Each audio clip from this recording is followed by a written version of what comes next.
saluer chacun de vous, le frère Jean-Noël et toute l'équipe qui organise ce moment. C'est vraiment une bénédiction de passer ce temps avec vous. Et je crois que Dieu va faire quelque chose. Je crois que Dieu va faire quelque chose. Alléluia. Et je sais aussi que vous êtes là dans l'attente, n'est-ce pas, d'une orientation. Parce que lorsqu'on parle du prophétique, on parle d'orientation. Mais il faut noter qu'il y a ce qu'on appelle les prophètes d'exhortation. Ça veut dire qu'il arrive des moments où peut-être un voyant peut être conduit dans une dimension d'exhortation. Aujourd'hui, par la grâce de Dieu, je suis conduit dans la dimension d'exhortation. Amen. Amen. Tu seras un peu déçu si tu attends de moi que je te dise de quoi sera fait 2024, comment ton ministère sera et quelle voiture tu vas conduire, n'est-ce pas? Ou quelle est la couleur ou le teint de la femme que tu vas épouser ou le teint de l'homme que tu vas épouser. Ce soir, par la grâce de Dieu, ce que Dieu me met à cœur de partager avec vous est un message de saison pour nous aider à rentrer dans la nouvelle saison. Prenez avec moi Genèse, le chapitre 2, du verset 1 au verset 4. L'Éternel dit à Abraham, va-t'en de ton pays, de ta patrie, de la maison de ton père, dans le pays que je te montrerai. Je ferai de toi une grande nation et je bénirai et je te bénirai. Je rendrai ton nom grand et tu seras une source de bénédiction. Je bénirai ceux qui te béniront, je maudirai ceux qui te maudiront, et toutes les familles de la terre seront bénies en toi. Le verset 4, Abraham partit comme l'Éternel lui avait dit, et Lot partit avec lui. Abraham était âgé de 75 ans lorsqu'il sortit de Charan. Que le Seigneur nous bénisse par sa parole. Alléluia. Amen. Alors, ce soir, je ne serai pas long. Je ne serai pas long parce que mon message n'est pas long. Excusez-moi, je ne serai pas long parce que je crois que l'une des choses qu'on doit rechercher dans les temps de la fin, c'est la précision. Souvent, on ajoute tellement d'artifices au message que l'essentiel du message n'est pas perçu. Et ma prière, c'est que l'onction de Dieu nous enseigne tous et que cette révélation puisse nous aider à pouvoir activer la clé pour la prochaine saison. La Bible dit que il y avait un homme qui s'appelait Abraham.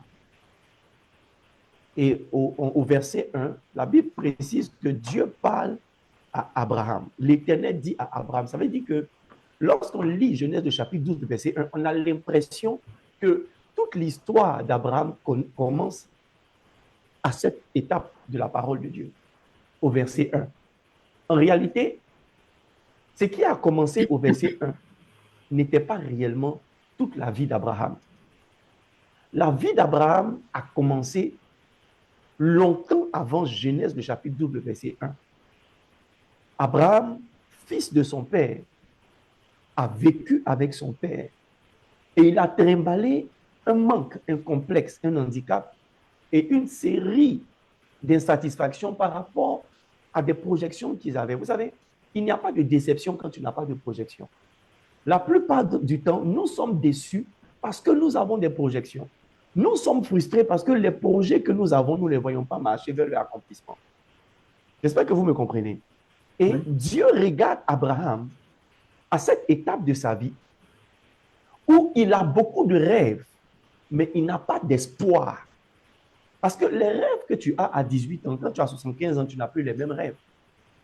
Donc, lorsque Abraham, supposons qu'Abraham s'est marié à 18 ans avec Sarah, quoi de plus normal, surtout avec la culture juive, que quelques mois plus tard, ou un an ou 2 ans plus tard, Abraham présente un enfant à ses parents. Mais voici 18 ans, 19 ans, 30 ans, jusqu'à 75 ans, Abraham n'a pas d'héritier. Le cœur d'Abraham est le cœur, au départ, dans la jeunesse, c'était le cœur de quelqu'un qui espérait. Mais vers la fin de sa vie, vers les 75 ans, ce n'était plus certainement le cœur de quelqu'un qui espérait, c'était le cœur de quelqu'un qui est fataliste. C'était le cœur de quelqu'un qui s'était résigné. Le cœur de quelqu'un qui a dit, écoutez, à cet âge-là, qu'est-ce qui peut m'arriver? C'est la raison pour laquelle, lorsque plus tard Dieu parle à Abraham, Abraham parle de la situation de Sarah. Parce que lui encore, en tant qu'homme, sa virilité peut être maintenue pendant un certain temps. Mais est-ce que la fécondité de Sarah peut être maintenue après un certain temps? Donc, la vie d'Abraham avait une certaine connotation assez dramatique. Il y a certainement quelqu'un qui est connecté ce soir, qui se retrouve un peu dans cette histoire d'Abraham, où tu as une étape de ta vie, tu ne sais même pas si tu dois arriver demain. Tu es arrivé à une étape de ta vie professionnelle où tu ne sais pas si tu dois espérer que demain quelque chose sera bon. Tu es arrivé à une étape de ta vie où les rêves que tu avais dans ta jeunesse, tu ne les as plus. Vous savez, la plupart d'entre nous, on a eu des rêves dans la jeunesse de notre foi. Et en évoluant, certains de ces rêves ont disparu. La mauvaise nouvelle, c'est que souvent, les rêves ne disparaissent pas parce que Dieu veut que les rêves disparaissent. Souvent, les rêves disparaissent parce qu'on se résigne. J'ai l'habitude de dire que l'espoir est l'énergie qui carbure la foi. Lorsque ta foi n'a pas d'espoir, il n'y a pas de carburant, il n'y a pas d'énergie. Ta foi ne peut pas produire d'œuvre. Hébreux 11, le verset 1, la Bible dit, « Or, la foi est la ferme assurance des choses qu'on espère, une démonstration de celles qu'on ne voit pas. » J'ai envie de dire à quelqu'un avant de continuer, l'une des choses que tu dois chercher à garder dans ton cœur, c'est la foi. Hébreux 11, le verset 1. L'une des choses que tu dois garder dans ton cœur, c'est non seulement la foi, mais l'espoir, l'espoir, l'espoir. Ça ne sert à rien de dire que tu as la foi si tu n'as plus d'espoir. Et Abraham était en train d'atteindre le point de non-retour, certainement. Et c'est à ce chapitre-là que Dieu descend et que Dieu parle à Abraham. À cette étape de sa vie, où Abraham n'a plus d'espoir, où Abraham commence à ne plus croire que demain sera bon pour lui, qu'il pourra encore avoir un héritier, quelqu'un qui porte son nom et son sang, que son mariage avec Sarah sera sanctionné d'un héritier. Et c'est à cette étape-là que Dieu maintenant se lève et il vient parler à Abraham. Vous savez, le plus grand miracle que Dieu a produit dans la vie d'Abraham, ce n'est pas Isaac. C'est le fait que la parole de Dieu soit venue à Abraham. La vie d'Abraham ressemble un peu à la terre de Genèse, le chapitre 1. La Bible dit, Dieu crée le ciel et la terre. La terre est informe et vide. Il y a des ténèbres à la surface de l'abîme et l'Esprit de Dieu se met au-dessus des eaux. Et Dieu dit, vous savez, le fait que Dieu vienne parler engage l'histoire de la terre dans un nouveau processus. Le plus important n'est pas ce que Dieu dit, mais c'est le fait que Dieu ait parlé. Bien aimé, si vous voulez considérer sincèrement le prophétique, ce n'est pas la prophétie qui est le plus important, c'est le fait que la parole de Dieu soit venue vers toi. C'est pourquoi Ézéchiel dit, la parole de l'Éternel me fut adressée. Là, Dieu peut parler, mais la parole de l'Éternel peut ne pas t'être adressée.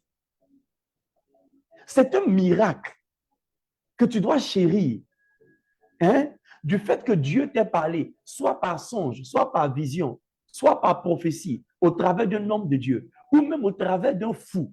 Si quelqu'un s'est arrêté devant toi et pour te dire ainsi parle l'Éternel, ça veut dire qu'il y a un processus qui a commencé. La Bible déclare que lorsque Dieu a dit, en même temps la lumière est venue. J'ai envie de dire à quelqu'un que si Dieu te connaît et que tu as pu un jour sonder ou soupçonner qu'en sondant les Écritures, Dieu est en train de te parler au travers d'un verset biblique, ça veut dire que quelque chose a commencé dans ta vie. La prophétie dont tu as besoin n'est pas la prophétie du ainsi parle, mais c'est la voix de Dieu. Peu importe ce que la voix de Dieu dit. Amen. Je vous assure, nombreux sont ceux qui cherchent à ce que Dieu leur parle et Dieu ne leur parle pas. Parce que la voix de Dieu engage pas seulement la puissance de Dieu, la voix de Dieu engage tous les témoins qui existent dans l'univers, le témoignage des esprits. Donc des anges, des esprits glorifiés, de ceux qui nous ont précédés dans la gloire de cette nuée de témoins, le témoignage des éléments, le vent et tout ça. Quand Dieu parle, toute la création regarde dans la direction que Dieu regarde pour parler. J'espère que je me fais comprendre. Yes. Ta vie a amorcé un processus de bouleversement le jour où la parole de Dieu t'a été adressée. Puisque j'ai dit que je ne serai pas long, laissez-moi aller directement à mon point. Lorsque Dieu parle à Abraham pour la première fois, Dieu ne commence pas par dire à Abraham, oh Abraham, dans 2 ans tu t'appelleras Abraham. Oh Abraham, tu deviendras le père d'une multitude. Oh Abraham, tu deviendras un grand serviteur. Ce n'est pas par ça que Dieu commence. Regardez Genèse le chapitre 1. Lorsque Dieu commence à parler à Abraham, Dieu ne dit pas à Abraham ce qu'il veut faire au travers d'Abraham. Mais Dieu dit à Abraham ce que Abraham doit faire pour que Dieu fasse de lui ce qu'il veut faire de lui. Il lui dit, quitte ta patrie, quitte la maison de ton père, va dans un territoire que je te montrerai. La parole que tu dois rechercher en cette fin d'année, ce n'est pas la parole qui te rappelle ce que tu sais déjà. Quelqu'un t'a déjà dit, tu seras un grand serviteur de Dieu. Quelqu'un t'a déjà dit, tu seras un grand homme d'affaires. Quelqu'un t'a déjà dit, tu vas parcourir les nations. Quelqu'un t'a déjà dit, les hommes, plusieurs nations sont en toi. Quelqu'un t'a déjà dit de bonnes choses. Et ces bonnes choses viennent de Dieu. Je dis amen à ces choses. Je dis amen à ces choses.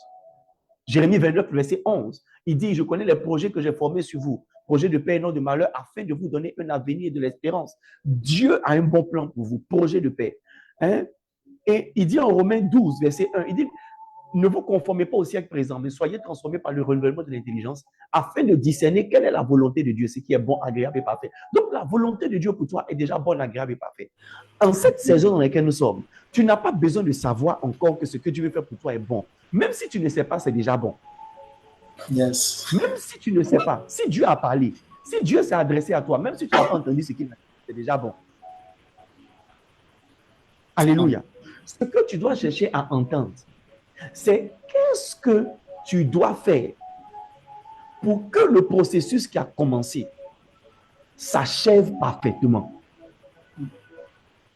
Vous savez, vous pouvez avoir une grande promesse, mais si vous n'avez pas la clé de cette promesse, vous pouvez vivre et mourir sans l'avoir vue, sans avoir accompli cette promesse ou voir cette promesse accomplie. Vous pouvez avoir un grand ministère, mais si vous n'avez pas la clé de ce grand ministère, vous pourrez mourir enterré avec votre talent. Il dit en Matthieu 11, verset 28, il dit, venez à moi, vous tous qui êtes fatigués et chargés, je vous donnerai du repos. Et quand vous développez, il dit, prenez sur vous mon joug et recevez mes instructions. C'est comme s'il est en train d'expliquer maintenant comment est-ce que son repos vient. Le repos vient quand il te donne l'instruction. Donc ton repos se trouve dans une instruction. Ton accès à la dimension de l'accomplissement, de l'exaucement, se trouve dans une instruction. Amen. Abraham, mon plan pour toi déjà, c'est que tu deviens le père d'une multitude. Mais je préfère te dire que pour que tu deviennes le père d'une multitude, tu dois quitter la maison de ton père. Vous savez, ce que Dieu a dit à Abraham, c'est différent de ce que Dieu va dire à Jean-Noël. C'est différent de ce que Dieu va dire à Jean Bambara. C'est différent de ce que Dieu va dire à Francky Mandounou. C'est différent de ce que Dieu va dire à Kofin Dele. Amen. C'est différent. Amen. Parce que la consigne de Dieu pour toi, ce n'est pas forcément quitte. La consigne de Dieu pour toi peut être arrête ça. Vous savez, souvent, Dieu peut vous demander d'arrêter une bonne chose. Parce que même les bonnes choses d'hier ne sont pas les bonnes choses de demain. Amen. La Bible dit que la manne ne doit pas être conservée parce que la manne d'aujourd'hui, là, ce n'est pas celle qu'on doit manger demain. Yes. Beaucoup de personnes ont bâti des monuments autour de leurs expériences du passé. C'est la raison pour laquelle vous avez l'impression que Dieu ne vous bénit plus. Dieu veut te bénir, mais il ne bénit plus l'ancienne tête, il bénit la nouvelle tête. C'est pourquoi il dit ne pleure plus sur Saül, va oindre David. Ne pleure plus sur ton ancienne manière de réfléchir, mais va oindre David. Vous savez, le vieux prophète avait l'autorité prophétique, mais le jeune prophète avait la promesse de la prophétie.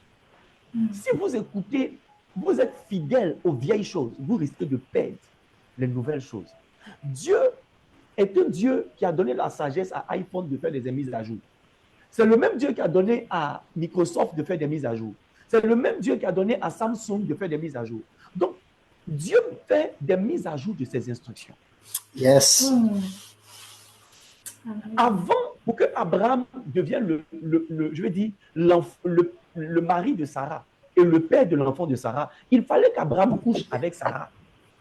C'était l'instruction du passé. Maintenant, pour que Abraham soit le père de Isaac, il faut qu'Abraham sorte de la maison de son père. Vous voyez, l'instruction d'hier n'est pas l'instruction de demain. C'est pourquoi tout chrétien doit se battre pour être permanemment sensible à la voix du Saint-Esprit. Je connais beaucoup de grandes destinées qui ont pris un virage de médiocrité parce qu'on n'a pas écouté Dieu. Et je fais partie de ceux-là. Il y a beaucoup de choses que j'ai ratées, bien aimés frères et sœurs. Je ne vais pas me mettre devant vous comme un prophète prétentieux pour dire que j'ai tout accompli, je suis point. Non, j'ai raté des opportunités. J'ai pris du retard à certains moments dans le ministère, pas parce que je ne priais pas, mais parce que je n'écoutais pas. Ce n'est pas nécessaire pour toi de prier si tu n'es pas prêt à écouter. Prier sans écouter, ça ne vaut pas la peine. Habakkuk, le chapitre 2, il dit, j'étais à mon poste et je veillais pour voir ce que l'Éternel me dirait. Toi, tu veilles pour dire à Dieu ce que tu veux. Toi, tu veilles pour dire à Dieu ce que tu ne veux pas. Mais il dit, moi, je veillais pour voir ce que l'Éternel me dirait. Et puis, quand il définit, ça montre une instruction, ce que je dois faire par la suite, ou ce que Dieu doit faire par la suite.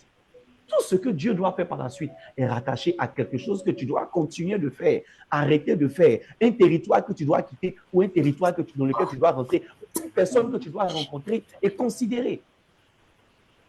Ainsi parle l'Éternel n'est rien si vous ne prenez pas le noyau du ainsi parle l'Éternel. Le noyau du ainsi parle l'Éternel, c'est l'instruction.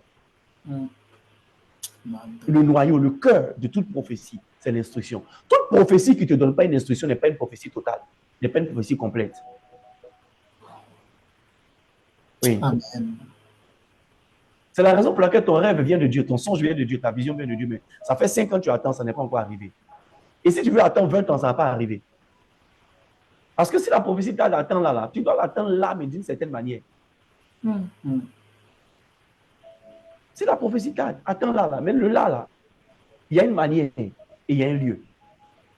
Et pour que la manière et le lieu soient rendus évidents, il faut des gens qui cherchent la face de Dieu. Vous savez, chercher la face de Dieu, c'est prier jusqu'à recevoir une instruction.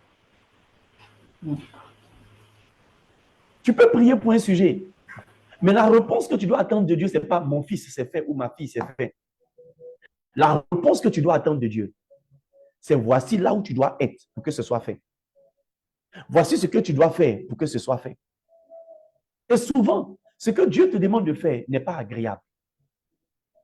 Et c'est là que nous tous les chrétiens, en Côte d'Ivoire, on dit on tape poteau. Parce qu'on attend à ce que tout ce que Dieu va nous demander de faire soit accessible, soit facile de faire. Vous pensez que c'est facile pour un homme qui a vécu près de 75 ans dans la présence de son père, dans le confort de la maison de son père, de quitter la maison de son père? Cette instruction était très inconfortable. Mais même la destinée de la maison de son père était rattachée au fait qu'Abraham bouge. Bien aimés frères et sœurs, ne devenez pas des Jonas dans le bateau de votre famille. Souvent, il faut quitter là. Parce que c'est parce que tu as duré là que l'argent finit.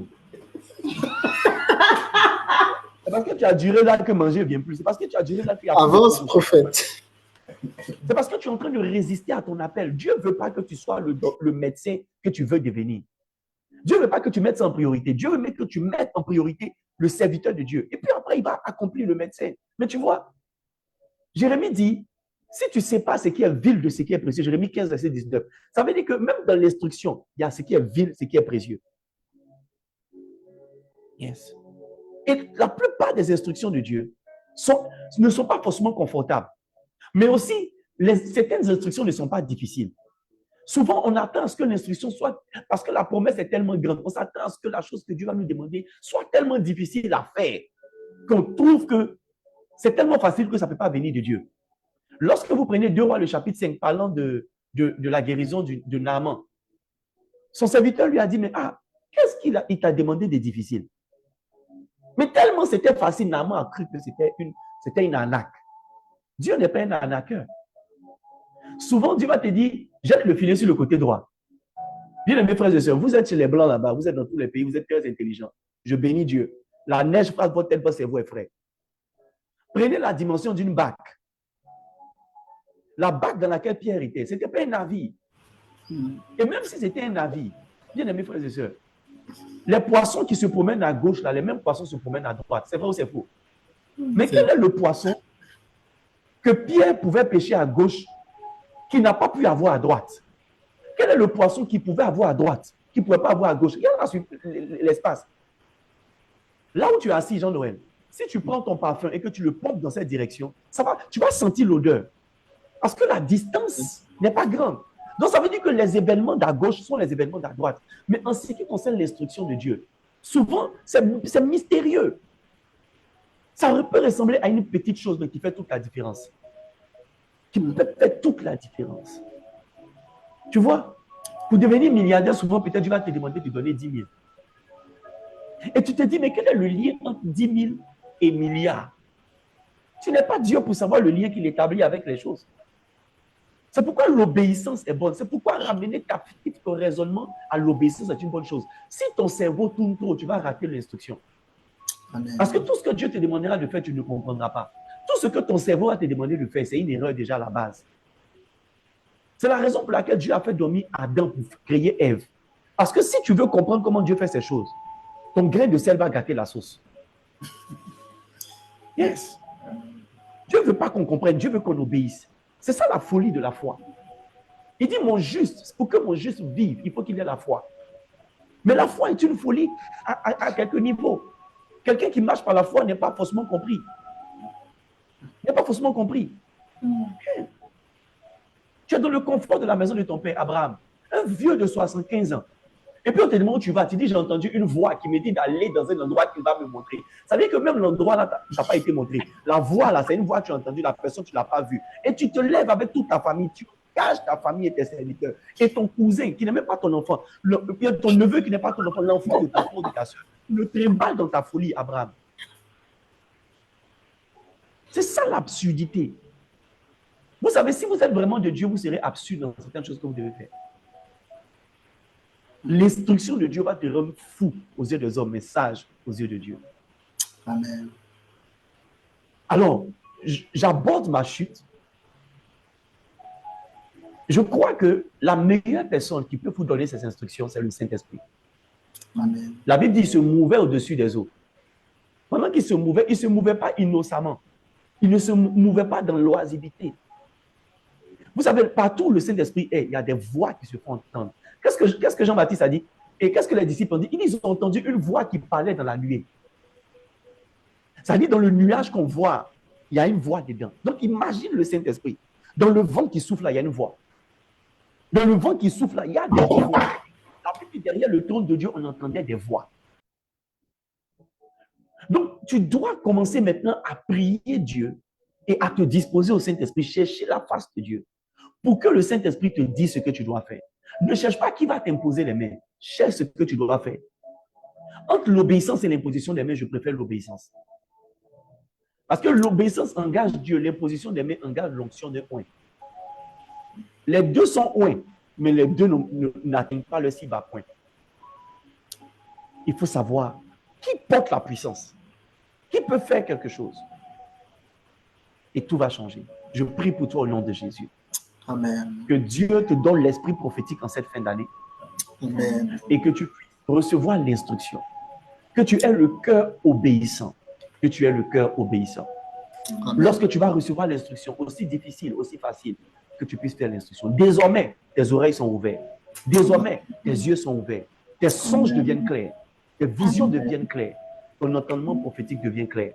Et tu commences à savoir ce que Dieu veut dire de toi. Tu deviens humble pour recevoir l'instruction d'une source étrangère à toi. Un enfant te dira, voici ce que tu dois faire, et tu comprendras que c'est la voix de Dieu. Un fou te dira, voici ce que tu dois faire, et tu comprendras que c'est la voix de Dieu. Un parfait païen te parlera de la part de Dieu, et tu sauras sonder la voix de Dieu dans ce que cet étranger a dit. Je prie pour toi au nom de Jésus. Que la main de Dieu ne soit jamais ôtée de ta vie. Au nom puissant de Jésus. Amen. Amen.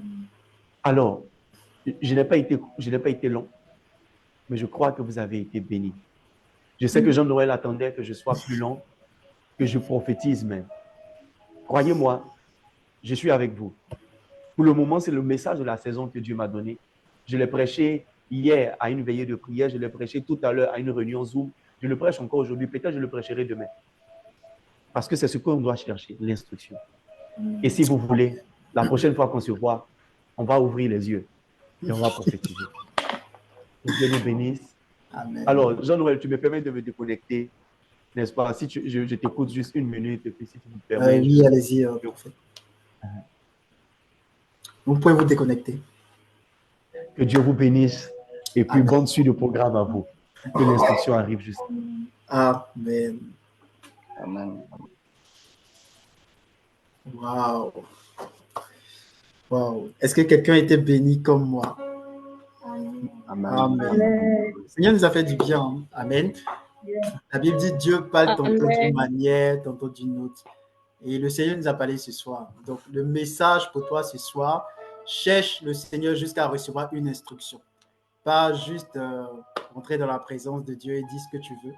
Mais, Seigneur, qu'est-ce que je dois faire dans ce temps et dans cette saison? Amen. La Bible dit dans 1 Thessaloniciens 5, 1 Thessaloniciens, je crois, 1, la Bible dit pour ce qui est des temps et des moments. Donc, nous sommes, en fait, il y a des temps et il y a des moments. Et juste pour vous donner une image, un temps, c'est un peu comme un siècle.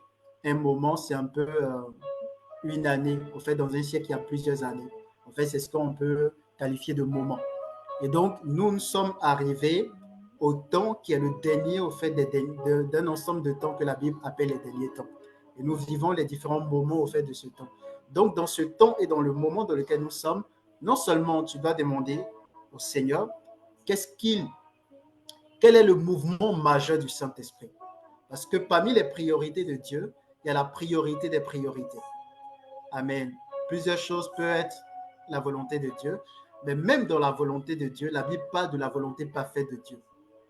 La Bible dit discerner quelle est la volonté de Dieu, ce qui est bon, ce qui est agréable, ce qui est parfait. Donc, pour dire que Dieu peut vouloir plusieurs choses, mais dans tout ce que Dieu veut, quelle est la priorité? Amen. Donc, le mouvement majeur du Saint-Esprit. Et une fois que tu connais le mouvement majeur du Saint-Esprit, tu demandes au Saint-Esprit de t'inscrire dans ce mouvement majeur. Alléluia. Ça, c'est la première des choses. La deuxième chose, c'est qu'est-ce que tu dois faire concrètement dans ce mouvement majeur de l'Esprit. Et tu verras qu'en fonction des moments, il y a certaines choses que Dieu va te dire qui sont certes en lien avec ta destinée, mais comment vous expliquer simplement? En fait, je prends une image pour que vous puissiez comprendre. La Bible dit, Paul et Barnabas servaient à l'église d'Antioche. Ils ont servi un temps. C'était pendant un moment. Mais un jour, le Saint-Esprit a dit à l'église, mettez-moi à part Paul et Barnabas pour l'œuvre à laquelle je les ai appelés. Et à partir de ce moment, on les a laissés aller pour accomplir leur apostolat. Donc pendant un temps, pendant un moment, Dieu a permis à ce qu'ils servent à l'église d'Antioche. Et un autre moment est venu où Dieu a dit, c'est le moment de parcourir les nations. Donc, pour dire que même dans tout ce que Dieu va te dire, il aura l'instruction qu'il va te donner en fonction du moment dans lequel nous sommes et du mouvement majeur du Saint-Esprit. Amen. Donc, ce n'est pas parce que Dieu t'a dit que tu es prophète, tu es évangéliste, tu as appelé peut-être à construire des orphelinats, que dans ce moment, tu dois commencer. Tu dois toujours, comme l'homme de Dieu disait, écouter l'Esprit par rapport au mouvement actuel du Saint-Esprit et comment toi, tu dois t'inscrire dans ce mouvement. Alléluia. Beaucoup d'hommes de Dieu souvent ratent ça parce qu'ils ne voient pas le mouvement de l'Esprit. La Bible dit que celui qui est né de l'Esprit est semblable au vent. On ne sait d'où il vient, on ne sait d'où il va. Donc, on doit suivre le mouvement de l'Esprit. Lorsque tu essayes de rester dans quelque chose de figé sans suivre le mouvement du Saint-Esprit, au bout d'un moment, ton ministère stagne parce que tu ne suis pas le mouvement de l'Esprit. Ce que tu fais, c'est la volonté de Dieu, mais ce n'est pas la volonté parfaite de Dieu. Amen. C'est très, très important. Quel est le mouvement majeur du Saint-Esprit en ce moment? Qu'est-ce que Dieu veut faire? Et tous les hommes qui s'inscrivent dans le mouvement majeur de l'Esprit, c'est ceux-là que Dieu souvent expose. C'est ceux-là que Dieu distingue parce qu'ils sont en train de suivre l'Esprit. Amen. Donc, c'est ma prière pour nous ce soir.